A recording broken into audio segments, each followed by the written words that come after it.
নমস্কার দর্শক বন্ধুরা, রেসপোর্টসের পর্দায় আপনাদের সবাইকে স্বাগত।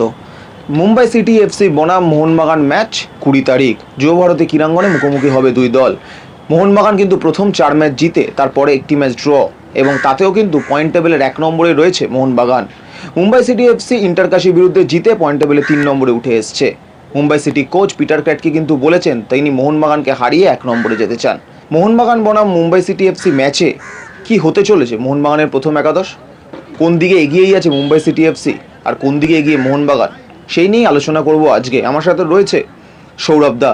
সবার প্রথমে আমি তোমায় জিজ্ঞেস করব যে যদি আমরা প্রথম 11 আলোচনা করার আগে একটুখানি স্ট্যাট নিয়ে আলোচনা করি, সেইখানে কিন্তু মোহনবাগান দেখা যাচ্ছে একটু পিছিয়ে, মুম্বাই কিন্তু সেখানে এগিয়ে, অনেকটাই এগিয়ে বলা যেতে পারে।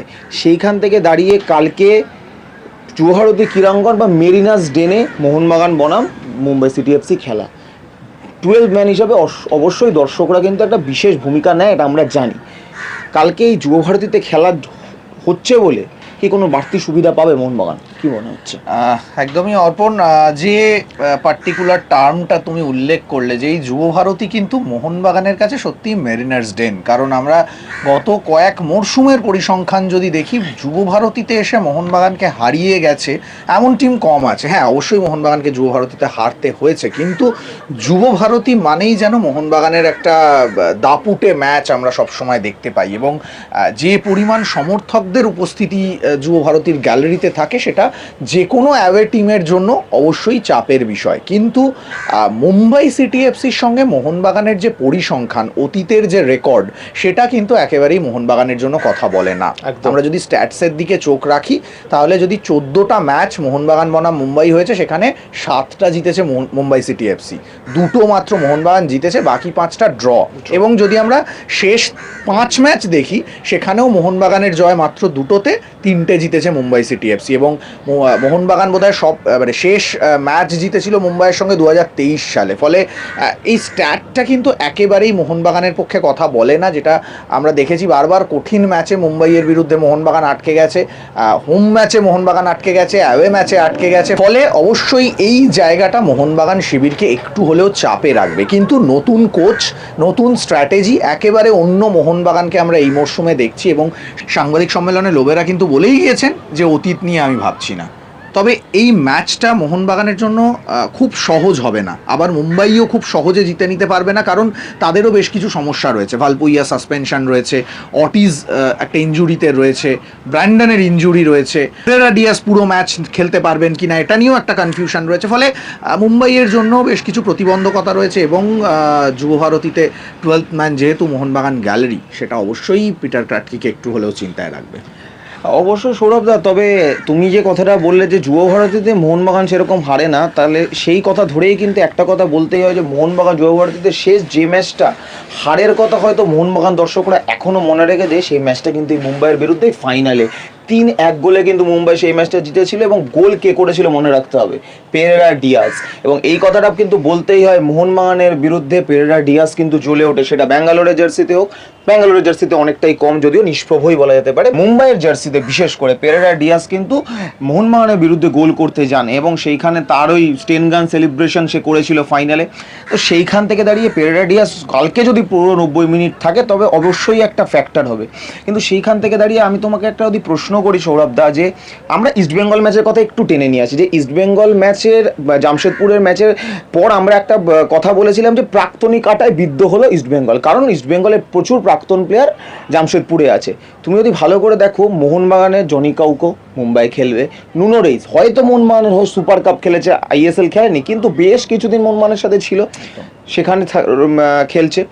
আবার উল্টো দিকে দেখতে গেলে আপুইয়া মুম্বাইয়ের, সে খেলবে মোহনবাগানে, মেহতাব সে খেলবে মোহনবাগানে। তো অর্থাৎ দুটো দলেরই কোচের কিন্তু বেশ কিছু পরিচিত প্লেয়ার আছে, এবং দুটো দলের প্লেয়ারেরও বেশ কিছু পরিচিত প্লেয়ার আছে। এইটা কিন্তু একটা বেশ ভালো রসদ দিচ্ছে ম্যাচটাকে, এটা কিন্তু বলতেই হয়। এই বিষয়ে তো কথা বললাম, এরপরে আমরা সোজা চলে যেতে চাই মোহনবাগানের ফার্স্ট 11-এ। মোহনবাগানের ফার্স্ট 11-এ কি কালকে কোনো নতুন চমক আছে? কারণ আলবার্তো চোট আমরা খবর করেছিলাম, সে কতটা ফিট, এবং তার সাথে সাথে রবসান রবিনিও সে কালকে ফার্স্ট ইলেভেনে থাকছে কিনা, এই সম্পূর্ণটা নিয়ে একটু তুমি যদি বলো। দেখো অর্পণ, শেষ ম্যাচের নিরিখে যদি আমরা আলোচনা করি সেক্ষেত্রে বলা যেতে পারে প্রথম একাদশে কিছু পরিবর্তন আসার সম্ভাবনা রয়েছে টেকনিক্যালি, কারণ প্রথম 4টে যে হোম ম্যাচ মোহনবাগান খেলেছিল সেখানে কিন্তু 2 ফরেন স্টপারকে আমরা দেখিনি। আচ্ছা। সেখানে কিন্তু আলবার্তো রড্রিগেজের সাথে মেহতাব সিংকেই আমরা দেখেছিলাম। একদম। কিন্তু মোহনবাগান যে ফার্স্ট অ্যাওয়ে ম্যাচটা খেলতে যায় বেঙ্গালুরুর সাথে, সেই অ্যাওয়ে ম্যাচেই কিন্তু মোহনবাগান প্রথম 2 ফরেন স্টপার নিয়ে নামলো এবং অ্যাওয়ে ম্যাচকে অ্যাওয়ে ম্যাচের মতো সম্মান দিয়েছিলেন বাগান কোচ। তো সেখান থেকে যদি হোম ম্যাচের নিরিখে দেখি, হয়তো লোবেরা সেই অ্যাডভান্টেজটা আবার নিতে চাইবেন যে আক্রমণে বিদেশি বেশি বাড়াতে চাইবেন।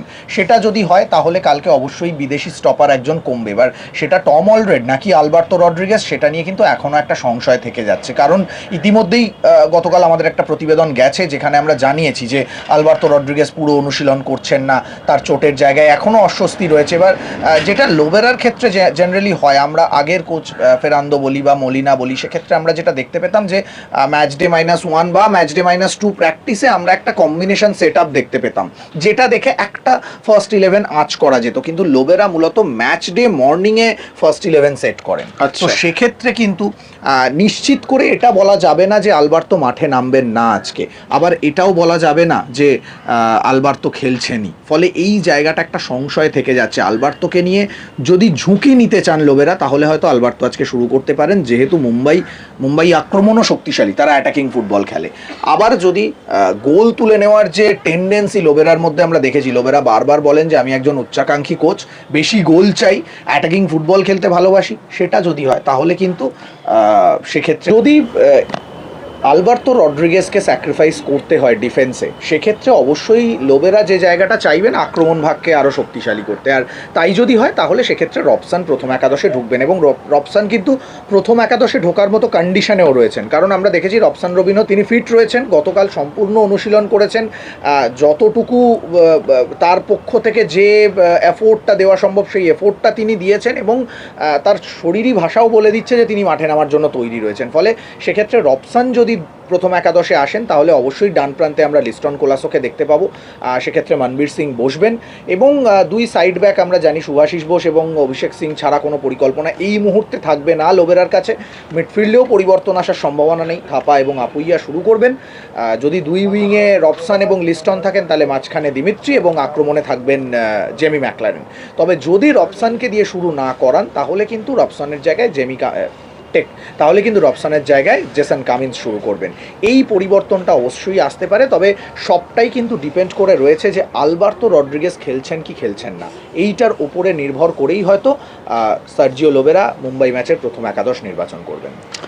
অবশ্যই সৌরভ দা, তো সব কিছুর পরে একটা কথাই বলা যায় যে স্ট্যাট হয়তো মোহনবাগানের সাথে নেই, কিন্তু সেইখানে দাঁড়িয়ে খেলাটা যখন যুবভারতী ক্রীড়াঙ্গনে এবং যখন সাপোর্টাররা থাকবে, তাদের যে সাহায্যটা মোহনবাগান প্রথম ম্যাচ থেকে পাচ্ছে, প্রথম দিন থেকে পাচ্ছে, সেই সাপোর্টটা যখন মোহনবাগান পাবে তখন অবশ্যই মুম্বাইয়ের বিরুদ্ধে কিন্তু একটা ভালো ফুটবল উপহার দিতে চলেছে মোহনবাগান। তবে মুম্বাইয়ের যে দুটো উইং অর্থাৎ নোফল এবং ছাংতে, তারা দুজনেই কিন্তু গোলের মধ্যে আছেন, ছাংতে ফর্মে ফিরছে, এই দুজনকে কিন্তু অবশ্যই চোখে চোখে রাখতে হবে মোহনবাগান ডিফেন্সকে। সব কিছু যদি ঠিকঠাক চলে তবে আজ সন্ধ্যে 7:30 থেকে একটা দুর্দান্ত ফুটবল কিন্তু উপহার পেতে চলেছে ফুটবল জনতা। ক্যামেরা শুভম মণ্ডলের সাথে অর্পণ দেবনাথ, সৌরভ মুখার্জি, রে স্পোর্টস।